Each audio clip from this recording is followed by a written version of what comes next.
Bonjour à tous, bonjour à toutes. Vous allez bien? Alors déjà, merci beaucoup d'être là. On est au 3e jour du marathon d'Evox. Donc merci beaucoup, on est tous et toutes fatigués. Merci de votre présence, merci de venir pour que je vous partage une de mes passions depuis 2 ans et demi, qui est Accelerate. Mon but aujourd'hui, c'est en mode découverte. Et donc juste de dégrossir un petit peu ce qu'il y a derrière ce mot. À vue de nez, qui connaît? Ok. Qui découvre, s'il vous plaît? Ok. Et qui a déjà fait le workshop? Okay. Alors, Accelerate, vous avez peut-être entendu parler de plein de choses autour de ça. Eh bien, c'est ce livre. Ce n'est pas un framework. Ce n'est pas la solution à tous nos problèmes. C'est un livre juste dans lequel il y a eu le résumé de 4 ans d'investigation autour du DevOps pour répondre à la question suivante. Comment prouver que des concepts DevOps ou Lean, en les utilisant, sont des investissements et non des coûts? Pourquoi utiliser DevOps et ces concepts ou le Lean peut être intéressant pour l'organisation? Et donc mon objectif, c'est vous de faire comprendre ça. Alors là, il y en a 3 qui ont fait un malaise. Il faut récupérer-les, s'il vous plaît. Normalement, à la fin de ce talk, et c'est mon challenge, c'est de vous faire comprendre ça. Alors je vais vulgariser, donc s'il y a des puristes, je m'en excuse, dans un but de pédagogique et de bien faire comprendre les choses, il y aura quelques simplifications par moment. Donc c'est ce livre, et ça c'est l'annexe que vous allez retrouver à la fin de ce livre. Alors si vous êtes prêts et prêtes, on va tourner la première page tranquillement, asseyez-vous bien confortablement, prenez une petite gorgée et on y va. La première chose qu'on découvre, ce sont les auteurs. 3 auteurs de haute renommée. Ginny Kim, si vous connaissez le Phoenix Project, par exemple, il est auteur de ce livre. Et il a également IT Revolution, qui est sa boîte d'édition. Une autre personne très connue, Jez Humble, avec le livre Continuous Delivery, créé avec Dave Farley. Et le Lean Enterprise, qui est sorti en 2019, je vous recommande la lecture, c'est très intéressant. Donc lui, Jez va amener vraiment la couleur Lean au sein de DevOps. Et enfin, l'autrice principale, Madame Nicole Forsgren, qui a un doctorat en management des systèmes d'information, qui aujourd'hui travaille chez Microsoft, a participé à la version 2 du DevOps Handbook et a créé un framework qui s'appelle Space. Space, juste un mot dessus, c'est un framework pour mesurer la productivité des développeurs. Il y a 4 personnes qui ont encore fait un malaise. Sauf qu'elle inclut 2 dimensions qu'on retrouve dans Accelerate. La première, la culture. Est-ce que la personne baigne dans une culture d'apprentissage où il va y avoir de la collaboration et de la communication? La deuxième dimension qu'elle va amener, c'est le bien-être, le well-being. Est-ce que cette personne se sent en sécurité au sein de son équipe, au sein de son organisation? Vous connaissez peut-être, ça, ce sont les rapports DevOps, les State of DevOps Report. Et ce qu'il y a dans ce livre, dans Accelerate, ce sont ces 4 années, de 2014 à 2018. Je ne vais pas aborder ce qu'il y a après, donc le laboratoire DORA, DevOps Research and Assessment, a été racheté en 2018-2019 par Google Cloud. Donc moi, je n'aborde que la partie 2014-2018, qui est déjà très dense. On tourne une page de plus, et on tombe sur ces chiffres, 23 cas. Je vous ai dit, c'est une investigation. Qu'est-ce qu'ils ont fait? Chaque année, ils ont envoyé un formulaire à travers le monde, et ils ont demandé aux personnes de répondre à ces questions. Donc c'est 23 000 personnes qui ont répondu à travers le temps. Donc 4 000 en 2014, 7 ou 8 000 en 2015, etc., etc. Et au bout de 4 ans, ils ont analysé ces datas et ils ont utilisé une méthode mathématique et ils ont découvert qu'il y avait 24 pratiques qui étaient toujours utilisées de type DevOps et Lean dans des organisations qui étaient dites performantes. On va revenir sur cette notion de performance. Ces 24 pratiques, pour ce talk, je vais les appeler les capacités. Vous l'avez certainement entendu, le mot capabilities. Et histoire de ranger ça un peu dans des boîtes, ils les ont classées dans 5 familles. Ça a changé là depuis peu, mais je reste sur le modèle 2018. La première famille, DevOps, souvent peu utilisée, souvent jamais prise en compte, c'est la famille de la culture. Il y a 5 leviers de performance DevOps, liés au DevOps et au Lean, de la famille de la culture. Donc on est très loin de la technique. Une autre dimension, sans oublier, c'est le lean aussi.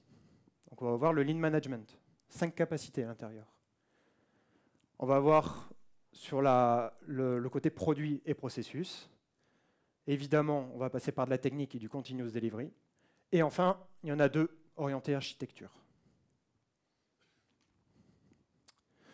Donc on a des capacités, on les utilise et le but c'est de générer des impacts. Et ces impacts, on appelle ça les outcomes, ce sont des résultats, on va dire, prédits. Les premiers sont d'ordre business, on s'en doute, hein, qui vont être d'ordre business, rentabilité, productivité, réduction des time to market. Deuxième, de la stabilité de la qualité. Et enfin, le bien-être au travail. Et l'idée d'Accelerate, c'est d'aller trouver un petit peu ce barycentre, cet équilibre avec ces 3 dimensions. Si vous faites de l'Accelerate et qu'il n'y a qu'une dimension business, je peux vous promettre qu'il y aura des problèmes au bout d'un moment sur les 2 autres axes. Donc le but, c'est de trouver comment faire un peu moins comme ci et un peu plus comme ça. Et ce qui est dit dans le bouquin, très rapidement, c'est que tout est mesurable. Vous mettez en œuvre un concept DevOps, vous pouvez le mesurer, soit par des chiffres, mais aussi par des signaux faibles. Les signaux faibles, très importants. Si vous n'utilisez pas les signaux faibles pour mesurer, vous allez rencontrer également des difficultés. Alors, si je reprends, vous savez le fameux schéma que je vous ai montré au tout début, le but c'est de vous faire comprendre. Alors, je pars de la fin, l'aspect business, productivité, rentabilité, réduction des time to market. À cela, on couple des objectifs qu'ils appellent non commerciaux, qui est en gros avoir un catalogue de produits plus large, de meilleure qualité, satisfaction cliente augmentée, etc. etc. Et ça va être très fortement impacté par notre performance à livrer en continu. Si on reprend ce que disait Satya Nadella en 2017, une organisation aujourd'hui est une organisation du numérique. Votre business est fortement lié à votre logiciel. Donc plus vous êtes performant, plus vous allez avoir un impact sur votre business. Et ce sont des liens de prédiction. Sans rentrer trop dans le détail, suite à l'analyse mathématique, ce sont des liens de prédiction. Une prédiction, c'est quoi? A peut avoir un impact sur B. D'accord? On n'est plus sur de la probabilité, ce n'est pas du lien de cause à effet, soyons d'accord. Des objectifs pour l'humain, réduction des burn-out, c'est ce qui est promis, et également un sentiment d'appartenance à l'entreprise qui est plus fort, avec des liens de prédiction, et également des objectifs qui sont liés à la qualité. Le premier, le petit personnage avec son boulet, là je vous fais rêver, c'est que les mises en prod deviennent indolores, invisibles et maîtrisées. Et l'autre à côté, c'est qu'il y a moins de tâches à refaire. Moins de tâches à refaire, comme la qualité au rendez-vous, on passe moins de temps à débugger, moins de temps à faire du refacto, on se dégage du temps pour d'autres tâches.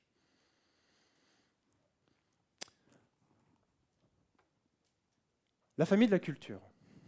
Voici les 3 premiers leviers de performance de la famille de la culture. Je pense que si vous les lisez, vous dites mais c'est du bon sens. Et je pense on est beaucoup à rencontrer ce genre de problématique. On aimerait bien que ça soit mis en application de bout en bout. Donc le contexte de travail, avoir un contexte de travail avec les bons outils, où on se sent à l'aise, c'est un facteur de performance.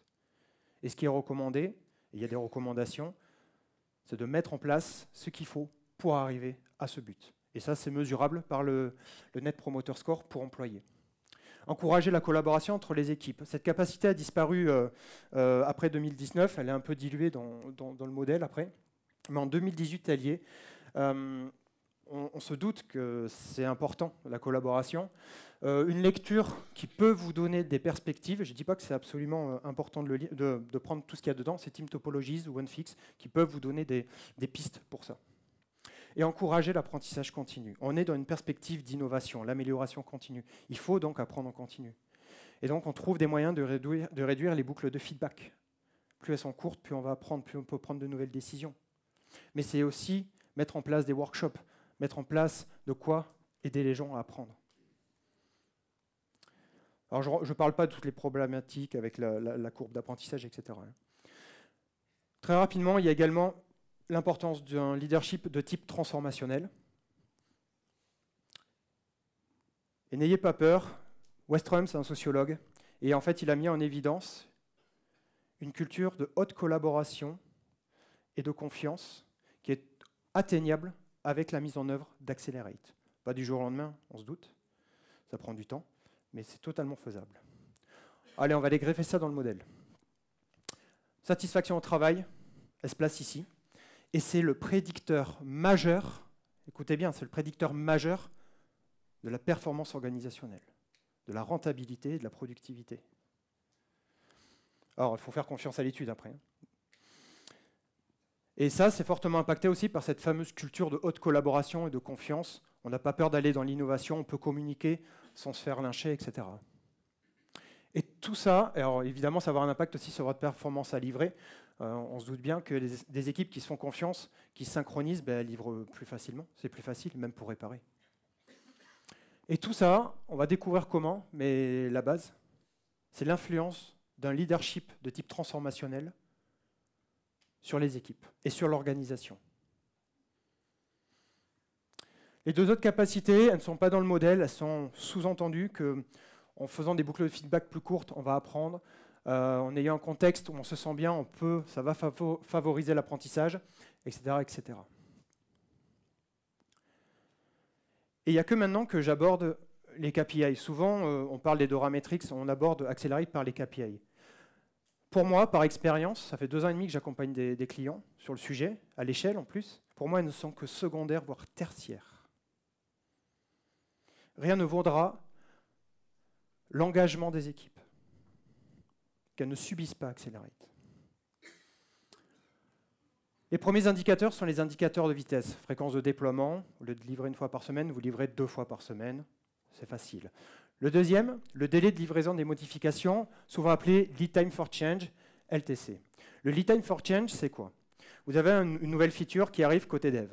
On va dire que c'est une ligne de code 10 caractères. Ces 10 caractères, une fois qu'ils sont commit, on allume le chrono du Lead Time for Change et on arrête le chrono quand ça arrive dans l'environnement final. D'accord? Donc plus on raccourcit ce temps, donc là on peut voir des perspectives d'amélioration tout de suite avec de l'automatisation, plus c'est court, plus on part plus vite en prod. Tout ce qu'il y a avant, de l'expression de besoin jusqu'à l'équipe de dev, ce n'est pas mesuré dans Accelerate, mais c'est fortement challengé. On verra tout à l'heure pourquoi. J'aborde les capacités de delivery parce que si vous voulez démarrer dans Accelerate, imaginons que vous partiez de zéro, des capacités de ce type qui sont techniques, qu'on connaît tous et toutes, on se doute bien que ça va avoir un impact sur la vitesse à livrer et ça va avoir aussi un impact sur la stabilité parce que déléguer, par exemple, le déploiement automatisé, c'est déléguer du travail à la machine. Et comment on délègue ce travail à la machine? Nous, les humains, on est prêts à réagir en cas de panne. C'est le but. Donc ça, c'est le starter kit qui est proposé dans Accelerate, qui est du bon sens. Et le but, avec les 3 premières, c'est de pouvoir avoir une livraison continue qui est robuste, plus performante, etc., etc. Je ne vais pas pouvoir aborder toutes les capacités, vous vous doutez bien, il faudrait 2-3 heures. On va parler également des systèmes de contrôle de version, un couple, par exemple, Git et GitLab, par exemple. Le Trunk-Based Development, je ne vais pas en parler, ça mériterait un talk à lui tout seul. Il y a des excellents talks déjà sur le sujet. Intégrer la sécurité dès le début du cycle de développement, ça fait bon sens également. En fait, je pense que vous ne découvrez rien de nouveau, en fait. C'est juste, ce que vous allez découvrir, c'est comment on utilise ces capacités, comment la synergie de ces concepts vont avoir un impact. Et on a tous et tout un rôle. Et enfin, la gestion des données de test. Une petite anecdote sur celle-là. J'ai un client un jour qui était en train de créer une API. L'API arrive en recette. Donc ils avaient levé les mocks et tout, et donc les données de test étaient dans une équipe B. Donc ils devaient attendre que l'équipe B mette à jour la base pour pouvoir tester. Le problème, c'est qu'ils ont attendu 1 semaine, 2 semaines, 3 semaines, parce que l'équipe B était charrette. Et le problème, c'est qu'ils ont un truc qui s'appelle la deadline, et donc ils ont dû partir à l'environnement d'après. Et je pense que vous avez compris ce qui s'est passé, c'est que ça n'a pas marché, et donc ils sont repartis en arrière. L'idée, c'est que s'il y avait quelqu'un, un outil, n'importe quoi, pour générer les données de test, soit à la volée ou à la demande, ça aurait évité à l'équipe A d'attendre 3 semaines et que son lead time for change dure 3 semaines de plus. C'est l'idée de cette capacité. Alors, où ça s'intègre?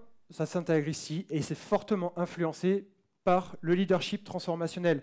C'est le leadership qui va avoir une influence sur la mise en œuvre. Pourquoi? Parce que le but du leadership transformationnel, c'est de créer un environnement qui donne les moyens de mettre en œuvre, par des ressources, parce qu'il n'y a pas besoin de faire un ticket pendant 3 semaines, parce qu'il n'y a pas besoin de faire 10 réunions pour convaincre qu'il faut faire du CI/CD, etc. Chez un client, un jour, j'ai mis, accrochez-vous, hein, 4 mois pour avoir 8 lignes Groovy dans du Jenkins, pour une pipeline. 4 mois. Mais c'était 4 mois de bataille. Et ça va avoir un impact, tout ça, sur le continuous delivery, qui lui-même, on se doute bien, peut avoir un effet sur les mises en prod petit à petit. Alors ça ne se fait pas du jour au lendemain, je suis d'accord, mais c'est ce que présente le modèle. C'est clair, ça va? Et pareil, une continuous delivery qui fonctionne bien, ben, ça peut avoir d'autres impacts derrière sur l'organisation. Donc là, ce qui est bien à voir, c'est qu'on est tous concernés, hein. Qu'on soit dev, qu'on soit PO, qu'on soit DSI, qu'on soit CTO, tout le monde est concerné sur ça. Tout le monde peut avoir un impact dans son organisation selon cette étude. Évidemment, il y a également des indicateurs de stabilité. On ne peut pas aller vite sans être stable. Je prends un exemple. Dans votre voiture, vous allez sur l'autoroute, vous n'allez pas rouler à 130 km/h sans vous assurer que vos pneus ne soient pas gonflés ou que l'huile moteur n'a pas une bonne viscosité. C'est l'idée. Si vous voulez générer un tempo, hein, le tempo, c'est vitesse plus stabilité. Donc en fait, cette régularité, si vous voulez produire ça, il faut absolument de la stabilité. Le premier indicateur, le MTTR. Le MTTR, pour moi, est la KPI la plus importante à comprendre, parce qu'elle a un paradigme très fort. MTTR, ça signifie en combien de temps on détecte une panne, en combien de temps on mobilise les équipes, potentiellement on fait une analyse et on répare, de manière temporaire ou durable. Donc on mesure ce temps, pour établir les services, pour ne pas être bloqué pour les mises en prod, etc., etc. Alors il s'appuie sur le paradigme que, alors je vais rentrer un tout petit peu dans la systémique. Une organisation, on va rester sur une organisation IT, c'est un système complexe adaptatif, dynamique, peu importe le terme. L'idée c'est quoi? C'est qu'il y a une part de hasard qui nous échappe. Et dans une organisation d'IT, qu'est-ce qui nous échappe? C'est que les pannes sont inévitables.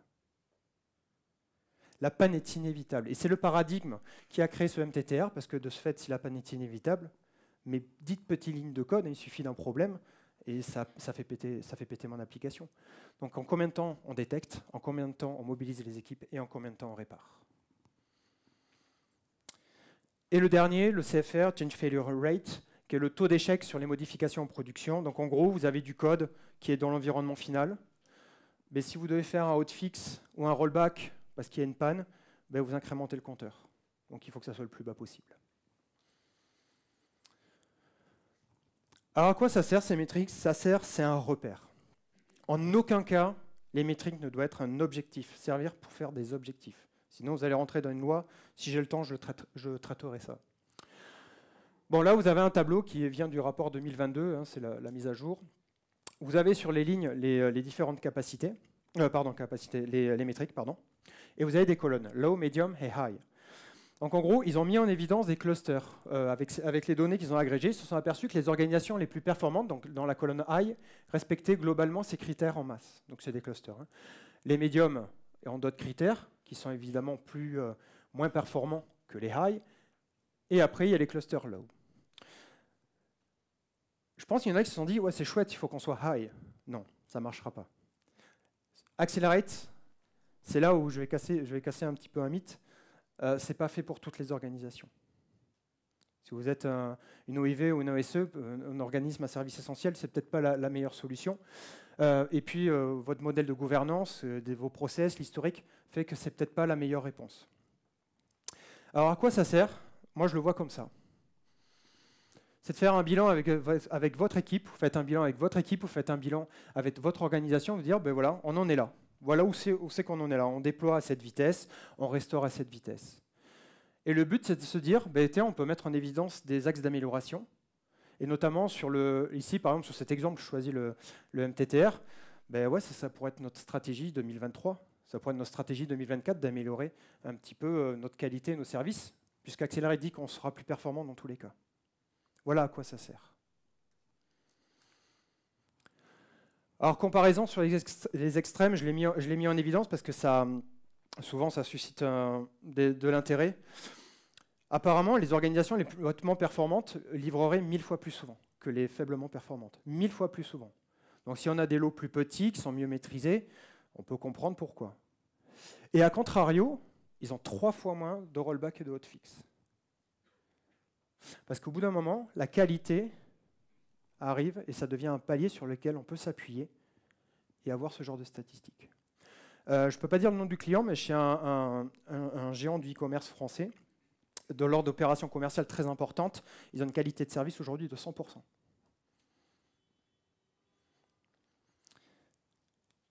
Alors d'autres stats, moi j'ai reporté ce qu'il y avait, c'est étonnant que ce soit le même chiffre, mais les organisations plus performantes iraient en production, donc vous savez le lead time for change, la petite ligne de code, les 10 caractères, ils iraient 6570 fois plus rapidement en prod que les organisations faiblement performantes. Et on peut le comprendre, ces 10 lignes de code, il y a des organisations qui vont la livrer en 1 heure et d'autres en 6 mois, tout simplement. Et si ces 10 caractères vaut 1000 €, ils vont livrer 1000 € en 1 heure, versus une autre organisation qui mettra 6 mois. Ça va? On est à la moitié à peu près. On va aller un tout petit peu plus vite sur les capacités. Ne vous inquiétez pas, on va faire ça tranquillement quand même. Dans la famille produits et processus, je veux la mer. Découpage de vos unités de travail. Donc évidemment, par exemple, là souvent, ça sous-entend les US. Plus elles sont petites, claires et maîtrisées, plus c'est facile à implémenter, plus c'est facile à rollbacker, etc. Quand vous avez un gros pavé, il faut souvent découper. Et ça, on peut élargir ce concept sur d'autres choses, sur des batchs, par exemple, aussi. Je vous laisse prendre connaissance des autres. Et j'aborde la dernière. Se débrouiller pour obtenir et collecter des retours des utilisateurs. Pour répondre à la question suivante. Comment je sais si ce que je produis résout son problème sur une approche produit? Comment je sais ce que je produis amène de la valeur à mon client? Et souvent, on voit souvent des PO qui n'ont pas forcément accès à ces datas, qui ne peuvent pas les redonner à leur équipe. À qui ça est arrivé? Oh, ça va, vous avez des bons contacts avec vos clients, ça va. Alors, où ils se placent, ces capacités, elles se placent ici. Influencé par les leadership transformationnels, et derrière le leadership transformationnel lui-même. Donc là, vous voyez qu'il y a une flèche qui va dans les deux sens. Va avoir un impact, lui, sur les résultats donc de type business, le contexte de travail et la qualité. Famille architecture. Les architectures faiblement couplées. Bon, jusque-là, je pense qu'on se doute que c'est un facteur de performance. L'idée, c'est quoi? C'est de pouvoir déployer et tester à la demande. Plus vous êtes faiblement couplé, plus vous allez avoir cette facilité de ne pas être bloqué pour partir sur vos environnements, pour déployer et donc pour tester. Et donc, vous avez des boucles de feedback plus courtes, plus rapides. C'est l'idée derrière de cette capacité. La deuxième qui m'intéresse plus, c'est celle-ci. Permettre aux équipes d'être autonomes sur le choix de leurs outils pour être plus productifs. Qui un jour s'est retrouvé en mission chez un client ou chez son employeur avec un ordinateur, un OS fenêtre et sans les droits d'admin? C'est frustrant. Hein. Et ça m'est arrivé, je me suis retrouvé avec un bon Eclipse de 2013. Oui, pour de vrai. Et rien d'autre, pas d'outils. Et on me dit, vas-y, maintenant t'es coach DevOps, va faire du Docker. Je ne pouvais rien installer, évidemment. Si j'avais droit à VBox, j'avais eu droit. Et c'est l'idée derrière de cette capacité. Et en fait, c'est un des prédicteurs majeurs de la satisfaction au travail. Et on s'en doute. Quand on n'a pas les outils pour produire, alors qu'on a nos habitudes, mais on est moins performant, moins motivé. Et c'est l'idée de cette capacité. Le but, c'est aussi de trouver un juste équilibre, parce qu'il y a aussi le mot responsable. Évidemment, il ne faut pas qu'il y ait un outil qui casse le bise, il ne faut pas qu'il y ait un outil qui ajoute des vulnérabilités. Donc le but, c'est de trouver ce juste équilibre entre comment donner un peu plus de l'autonomie aux personnes, mais en même temps, comment être garant. Et aujourd'hui, c'est hyper facile avec le système de PR, etc., du As-Code, c'est plutôt facile. L'architecture va se placer dans les capacités dites techniques et va avoir un impact, évidemment, sur le continuous delivery, etc., etc. Allez, lean management et monitoring. On retrouve le working progress. Vous savez, dans Kanban, on a une colonne des fois avec les tâches en cours, et des fois on met une limite, c'est ça. Pourquoi on met ça? C'est pour éviter déjà de dépasser, comment dire, vous avez une équipe avec 3 devs, et ils ont 10 tâches en cours. Bah, ils risquent d'avoir un peu d'usure, un peu de fatigue côté équipe. Donc le but, c'est peut-être un rebaisser ça. Mais si vous le mettez trop bas, c'est le business qui va peut-être pas aller assez vite. Toujours pareil, le but, c'est de trouver un juste équilibre. Faire un peu moins comme ça et un peu plus comme ça. Le management visuel, je pense qu'on est tous et toutes convaincus. L'observabilité également. Un petit mot là-dessus. Les organisations les plus performantes aujourd'hui n'ont plus de Change Advisory Board, qui est le câble qu'on peut retrouver dans ITIL. Bon, enfin, en gros, il n'y a plus de réunion qui dit on part oui ou non en prod, avec des personnes qui ne sont pas forcément techniques, mais qui connaissent les impacts métiers. Et qu'est-ce qui remplace ce processus, hein? Si on sort un processus, il faut mettre un autre repère. Hein. C'est important de mettre un autre repère. Qu'est-ce qui fait foi? C'est souvent vos rapports de test, vos rapports de sécurité, les PR, la revue de code. La dernière, notification proactive, c'est tout simplement trouver les bons seuils d'alerte pour pouvoir mobiliser les équipes rapidement. Rappelez-vous du MTTR. Comment on détecte rapidement, parce que les pannes sont inévitables, comment on détecte rapidement? Voici un des leviers pour impacter votre MTTR. Et ça va se placer où? Ici. Ce n'est pas influencé par le leadership transformationnel. Pourquoi? Je vous ai dit, c'est une investigation. Donc soit ils n'avaient pas assez de données pour dire qu'il y avait un lien de prédiction, tout simplement, ou soit ils n'ont pas fait l'hypothèse. Je pense qu'ils ont fait l'hypothèse, mais ils n'avaient pas assez de données pour dire oui, il y a un lien de prédiction. Et le lean management, le monitoring va avoir un impact sur l'ensemble du schéma, on ne veut pas détailler. Et au niveau technique, elles sont bas, hein, celles du monitoring et de l'observabilité. Ça va? Donc là, si on fait un résumé du schéma, parce que là on est quasiment au bout, vous avez vu l'influence du leadership? Ça impacte presque 50%, 60% du modèle, selon cette étude. Encore, il faut croire à l'étude, il faut faire confiance. Je commence à avoir des résultats, je trouve que c'est pas trop mal. Et donc le leadership transformationnel, je ne vais pas en parler, ça mériterait un talk à lui tout seul. Mais en gros, il y a 5 dimensions. Et en adoptant vraiment ces 5 dimensions, on va avoir un impact pour créer un contexte, un environnement où les gens se sentiront bien en sécurité et ils pourront apprendre. Et surtout, on ne leur mettra pas des barreaux dans les pattes. J'avais un autre truc à dire là-dessus, mais quand ça en reviendra... Ah oui, on en parlait un petit peu dans le talk de cet après-midi sur l'engineering manager. Donc je vous invite à regarder ça. À par moment, ça aborde les 5 dimensions. Il est plus clair ce schéma pour vous là maintenant? Il était indigeste il y a une demi-heure, hein, on est d'accord. Hein. C'est un tout petit peu plus clair. Donc vous voyez, j'ai fait des simplifications au niveau des flèches. Mais voilà l'idée, c'est que vous avez donc ces fameux leviers, ces fameux concepts DevOps et Lean à votre gauche. Et en les mettant en œuvre, que l'on soit dev, que l'on soit Scrum, que l'on soit PO, que l'on soit chef de projet, que l'on soit directeur de projet, que l'on soit DSI, CTO, ce que vous voulez, on peut tous jouer un rôle là-dessus. Et chose à l'appui, c'est que derrière, vous avez des statistiques dans les State of DevOps Report pour argumenter et convaincre que votre pratique est fiable. Combien de fois, parmi vous, combien de fois vous avez eu des idées autour de ces concepts? Vous avez voulu présenter cette idée et on ne vous a pas écouté.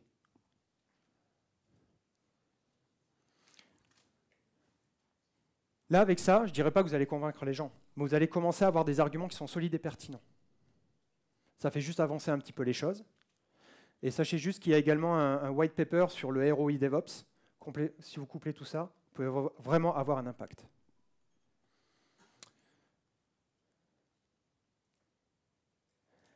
Comme je ne vous l'ai pas dit, mais je vous ai fait grâce de 2 chapitres. Alors, il y a un rétexte d'ING Pays-Bas, et il y a également l'introduction à la psychométrie. Je me suis dit que c'était peut-être pas la meilleure chose enfin, pour terminer.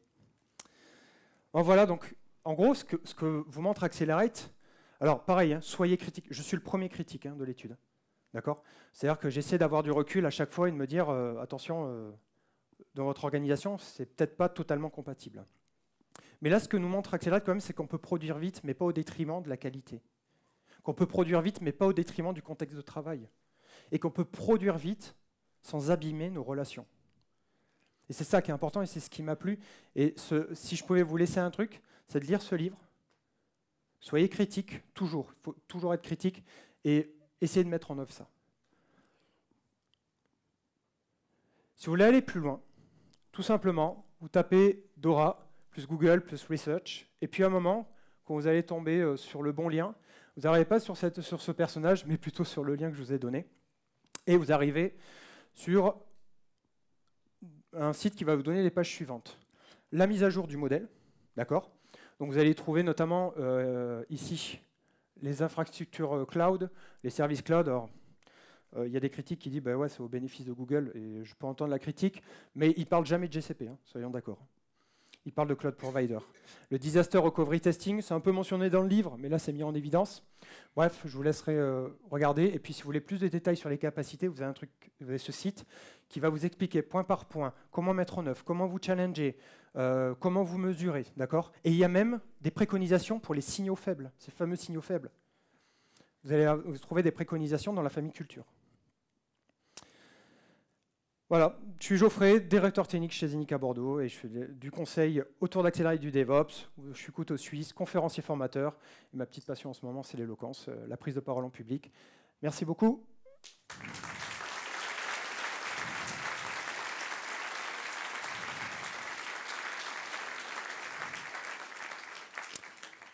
Il nous reste 13 minutes. J'ai une petite surprise, si vous voulez. Et je remercie Julien Topsu qui m'a permis de le faire. Il y en a marre d'Accelerate. Pourquoi ça? Parce que j'ai entendu plusieurs fois. Ça nous saoule, ça pèse, etc. Et je comprends. Aujourd'hui, comme j'ai le temps, je vais vous présenter deux choses associées à ça. Les deux pièges majeurs autour du sujet Accelerate. Et ça vaut aussi pour d'autres méthodes, d'autres principes, mais voilà. On va faire un peu de cuisine. Vous avez vu, j'ai utilisé Dali. Hein. On prend 24 capacités, on saupoudre de 4 métriques. D'accord? On y rajoute une mise à l'échelle et vous faites mijoter pendant 3 mois. Et ce que vous allez avoir, c'est beaucoup d'interférences, beaucoup de difficultés et au final, très peu d'impact. Le premier piège, c'est d'y aller comme des bourrins. C'est un gros piège. Et je le vois. On pourrait dire, mais non, mais pourquoi ils font ça? Mais si, je le vois. Et je le vois de temps en temps. Pourquoi? Parce que quand ils vont faire ça, ils vont très vite découvrir sur Internet cette J-curve, cette courbe de la transformation. Bon, au début, on est un peu emballé, c'est cool. Ben, vous avez vu Accelerate, c'est quand même sympa, ça donne envie. Ben, le problème, c'est qu'au bout d'un moment, si on y va de manière trop forte, les équipes, vous, etc., la charge mentale va vraiment exploser. On sort de notre zone de confort. Accelerate, c'est sortir de sa zone de confort. Donc la charge mentale, elle est inévitable. Et derrière, quand on est engagé, on regrette un peu après. Et après, ben, on peut même ne plus aimer et j'espère pas arriver au burn-out. Et pour faire ça, une des préconisations que j'ai retrouvée la première fois dans le Unlearn, c'est Think Big, Start Small. Et c'est là où la clé. Se penser grand, la créativité, c'est important. Par contre, le Start Small, c'est la clé de la réussite. Je vous le promets. Et enfin, ça vous permettra de faire du learn fast, parce que si c'est pas trop fort, si ça va pas trop vite, que c'est incrémental, et pour apprendre, c'est quand même assez sympathique. On sort un peu de notre zone de confort pour apprendre, mais c'est pas trop violent. Donc le premier piège, c'est ça. Le deuxième piège, allez, petite question. Quel point commun entre ça, ça, ça et ça? Alors si vous me dites qu'il y a des emojis et des chiffres, non. Quelqu'un a une idée? Fanny, t'as pas le droit. Et ben, en fait, c'est ça. C'est un dérivé de la loi de Campbell qui dit « Une mesure cesse d'être pertinente si elle devient un objectif ». Mon papa, il me disait « Il faut que tu aies 14 en maths ». Mais je détestais les maths et j'avais pas envie. Et j'avais aucun sens. Il n'y avait aucune motivation. Qu'est-ce que j'ai fait? J'ai triché. Bon, ça n'a pas marché, mais j'ai triché. Il faut que votre vélocité atteigne 200. Qu'est-ce qui va se passer lors des évaluations des story points? Ouais, celle qui était à 3 va passer à 8. Hein. Et alors, il faut que votre couverture de test atteigne les 80%. Qui fait des tests unitaires? Qu'est-ce qu'on fait de pas bien? Ça sert trop. Bon.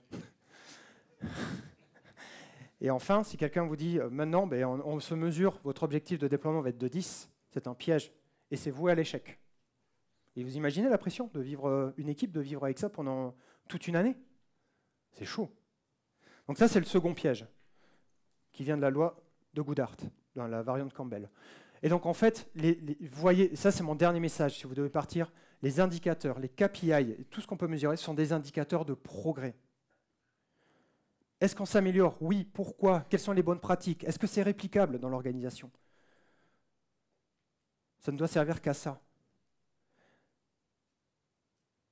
Et si on se plante, je vous ai dit, hein, la culture de Westrum, c'est aussi la culture où il n'y a plus de blâme. Faire des erreurs, on ne va plus vous couper la tête. C'est l'idée, c'est ce que Accelerate promet. Et donc oui, on rentre dans pourquoi on ne progresse pas, qu'est-ce qui se passe, comment on peut faire mieux. On reste sur comment on progresse. Et c'est comme ça qu'on peut préserver aussi les relations humaines et avoir un contexte de travail qui reste sain. Je vous remercie beaucoup. Je vous ai mis le QR code de LinkedIn. Et voilà.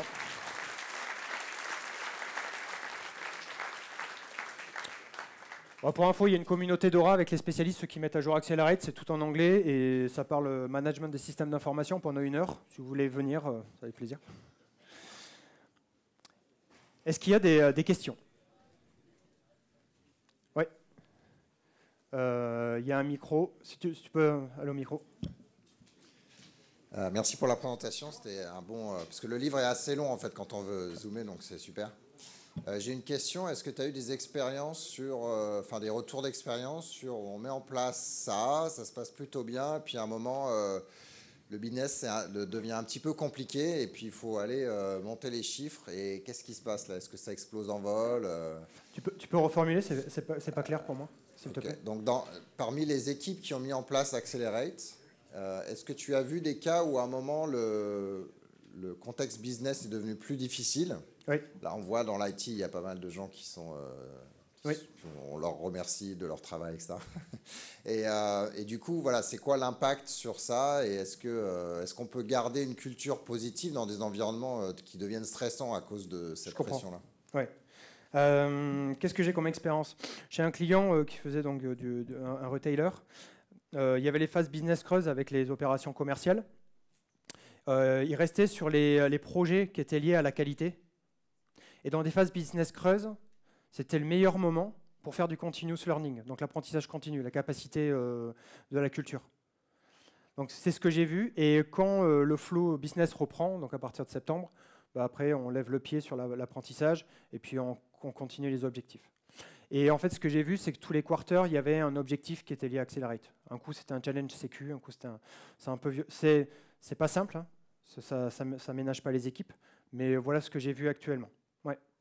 Et rentrer dans Accelerate, hein, c'est vraiment le piège de ne pas faire du start small. C'est vraiment le truc que je vois le plus souvent. Dans tous les cas, il faut aller auditer les équipes. C'est les équipes sur le terrain qui vous diront comment elles le vivent, en fait, comment elles vivent cette période business si elle est plus dure. Et à ce moment-là, il faut adapter. Et il faut dire sur quoi on lève le pied, sur quoi on peut se permettre. Je vous ai dit, il y a un moment, c'était peut-être pas, je suis allé un peu vite, mais sur les capacités process and product, on dit rendre le flux de travail visible. Rendre le flux de travail visible, une manière de le faire, c'est avec des VSM, des Vol Stream Map. C'est ici que tu vas challenger pour essayer d'améliorer un petit peu les choses, par exemple. Donc le but, c'est toujours de challenger un petit peu ce qu'on fait. Et donc, si tu challenges ce que tu fais, c'est t'adapter au contexte. Et de faire ça, et il faut prendre l'habitude de faire ça tous les 3 mois, par exemple, je sais pas, en fonction de ce qui est possible de faire dans l'organisation. Et le problème, vous n'allez pas aimer cette réponse, ça dépend du contexte. C'est vraiment très contextuel. Ça répond à la question ou pas? Oui, on pourra en reparler après si vous voulez. Est-ce qu'il y a une autre question? Une remarque, n'importe quoi, une expérience à partager? Pas de problème. Oui. Bonjour, merci pour la présentation très inspirante et qui partage un peu un vécu, puisque dans mon entreprise, on a cherché à déployer cette méthode à l'échelle. Alors, on a rencontré plein de problèmes, comme ce que tu dis, et on a sur un os, en fait, qu'on n'arrive pas à craquer, qui est l'usage des features par les clients. Tu en as parlé un petit peu, mais ça reste le point dur pour arriver à avoir une capacité à observer ça. On a des outils, mais ce n'est pas suffisant. Enfin, on n'a pas réussi à trouver qui va permettre de vérifier que le Jira qu'on a livré est bien utilisé. C'est assez compliqué pour nous. Ouais, je comprends. C'est un sujet très compliqué parce que tu as une séparation très vite fonctionnelle, métier et IT. Ça, c'est un premier truc. J'ai pas la secret sauce sur ça. Je sais qu'il y en a qui l'ont. Est-ce que je peux dire ce retour? Alors non, je vais pas pouvoir le citer, mais j'ai rencontré un PO. Il arrivait petit à petit dans la collaboration avec ses clients. Il les appelait, il disait bah, il y a la feature qui arrive, est-ce que tu me cales un quart d'heure pour qu'on en parle et que tu vois un petit peu les mises à jour. Donc il arrivait petit à petit, en restant sur ce principe, il avait trouvé des méthodes pour arriver à de la collaboration, à du partenariat devant son client. Il lui passait un coup de fil et puis il calait le rendez-vous et puis regardait si ça respectait les critères, quoi. C'est un sujet, ouais, je sais que c'est très compliqué. Par contre, pour les gens qui n'y pensent pas, qui disent j'ai pas le temps ou alors c'est pas un investissement, bah, faites-le, vous allez y gagner. Et surtout, vous allez pouvoir mettre à jour votre backlog immédiatement, donc réadapter ce que vous faites pour la prochaine itération, quoi. Mais en fait, là, Accelerate, c'est hyper large, ça prend des domaines. Vous avez vu, pour ceux qui connaissent, il y a des choses liées à l'agilité, il y a des choses liées à la QA, au dev, c'est hyper large. Je n'ai pas pu tout expérimenter, et là-dessus, il y a des experts hein, sur ce sujet, et j'en doute pas. Est-ce qu'il y a une autre question? Non? Oui? Est-ce que c'est applicable à l'ensemble de la boîte et pas juste à la partie, pas juste la partie tech, Ok. La partie commerciale, tout ça, J'entends. vraiment l'ensemble, quoi. J'entends. Alors, dans le livre, je reprends ce qui est dit dans le livre, après je vais parler de mon expérience. Dans le livre, ils disent que c'est applicable à toute organisation IT. C'est ce qu'ils prétendent. Je sais pas. Je sais pas. Moi, par retour d'expérience, je veux dire, il y a des organisations, c'est peut-être mieux d'avoir une synchronisation avec un train, donc d'appliquer un framework qui utilise ça, par exemple. Ce serait plus adapté. Bon. Donc, est-ce que c'est applicable à toute organisation IT? C'est ce que dit le livre. Par contre, on voit quand même des concepts qu'on peut utiliser hors de l'IT. Je pense que le leadership transformationnel, pour moi, regardez, c'est Rafferty et Griffin. Rafferty et Griffin, en 2004, ont sorti un papier sur ces 5 dimensions. Les adopter, ça s'applique partout. Et c'est pas hyper compliqué. C'est juste qu'il y aura moins de command and control. C'est là où on joue un petit peu sur la personne. Voilà. Et après, sur les concepts d'automatisation, là on voit le concept au-dessus du concept, c'est l'automatisation ici. Et des outils et de la qualité, de manière automatique. Donc on prend une supply chain, par exemple, où il y a des cartons, c'est un peu la même idée. Donc c'est applicable. Tout ce qui est management visuel, ça c'est sûr.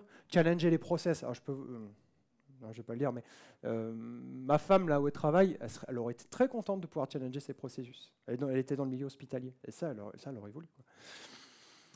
Donc oui, c'est applicable, les concepts. Je dis, moi je parle de concept DevOps, Céline, parce que c'est Accelerate qui le dit.